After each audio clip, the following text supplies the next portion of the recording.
This map is from 1857.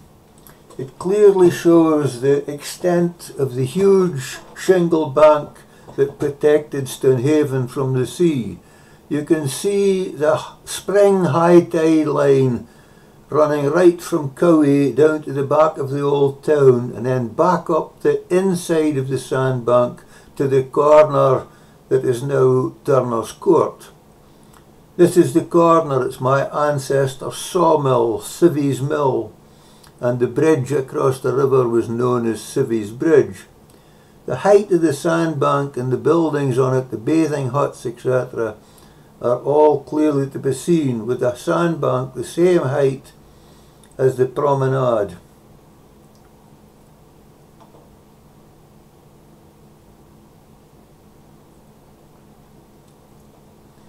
This is the River Cowie just as it goes round the corner, and you can see Civvy's Bridge in front of you. You can see it was a wide expanse of water that stretched all the way down to where the two rivers met at the mouth of the Carn and then proceeded on behind the walls behind the old town.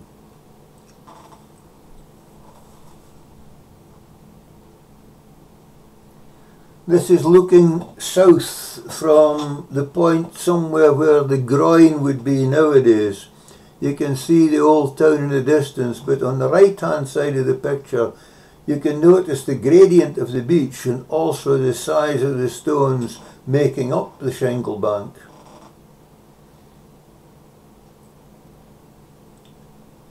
Again looking south, this time from probably in front of the chip shop. Again you see the gradient and the size of the stones on the beach.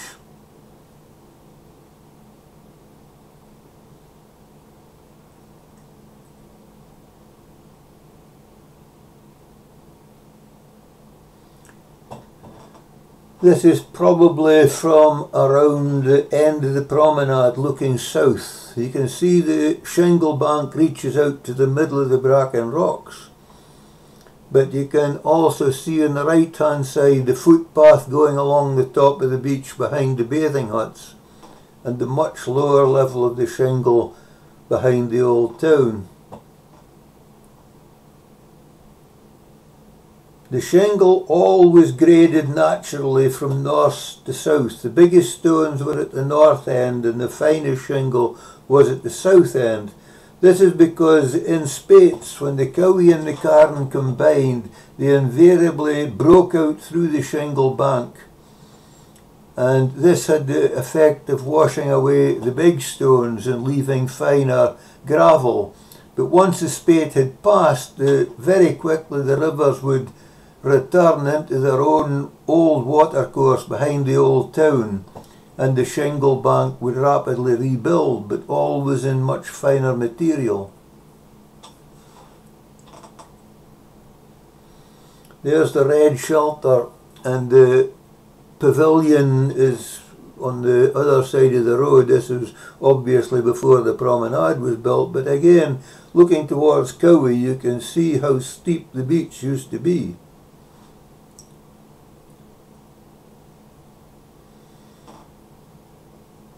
The red shelter was still there. This is the red shelter with the roadway in front of it. Again, see the size of stones on the beach, but the red shelter was in existence until about a year and a half after the Cowie broke through the shingle bank. And once that had happened, the rate of the erosion of the shingle on the full length of the beach was very dramatic.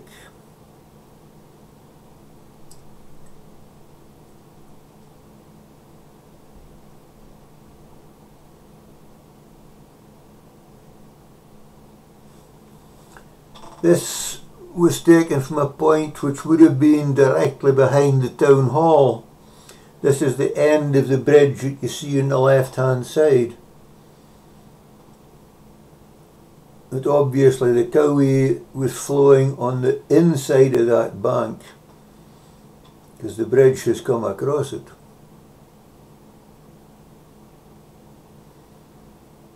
Here again from a position probably similar to where the concrete groin is now, again emphasising the gradient on the beach and the size of the shingle.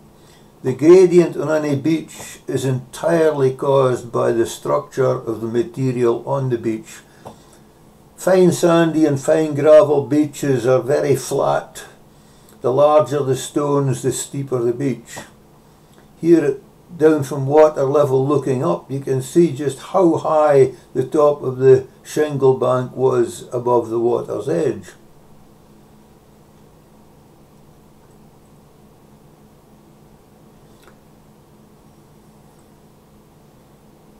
Looking north again, you can see clearly in all these pictures the gradient on the beach. You have to go to Inverbervie now to find a beach with a similar sort of makeup, and it's still as steep as it used to be. This is along from by the end of the swimming pool looking towards Cowie.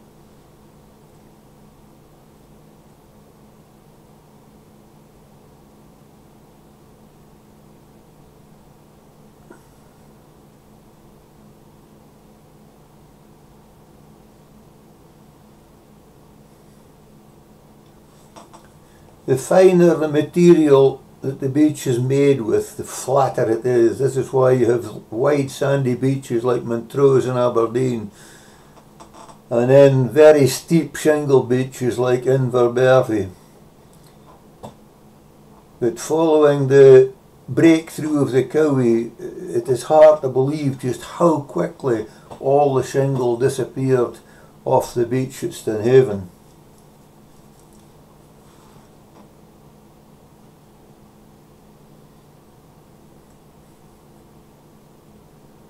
This is taken from the top of the red shelter shortly after the new promenade had been built, and you can see that the shingle is right up to road level, but note where the high tide marks are on the beach. This is looking south, and you can see the height of the shingle compared to the concrete groin that sticks out into the sea there now. And you can also see the footpath along the beach, top of the beach, extending south from the end of the built-up boulevard. This is after the war, and already you can see how the beach has changed. The shingle has departed, and you're left with a much flatter beach at the bottom of the stone wall.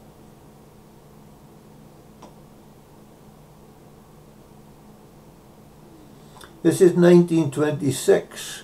And you can see here the course of the Cowie until it meets up with the Carn. But the main thing is, right along the top of the beach, you can see the walkaway and just how much shingle there was to protect the town. This was just after the Cowie had broken out and the council made its attempt to reinstate the river channel in front of the properties, but this failed, and the beach very quickly just melted away from that time on. This is only about a year or a year and a half after the breakthrough, and you can see already that the beach is flattened out and the shingle extends right up to the property line all along the front of the town, well before the new promenade walkway was built with its sea wall.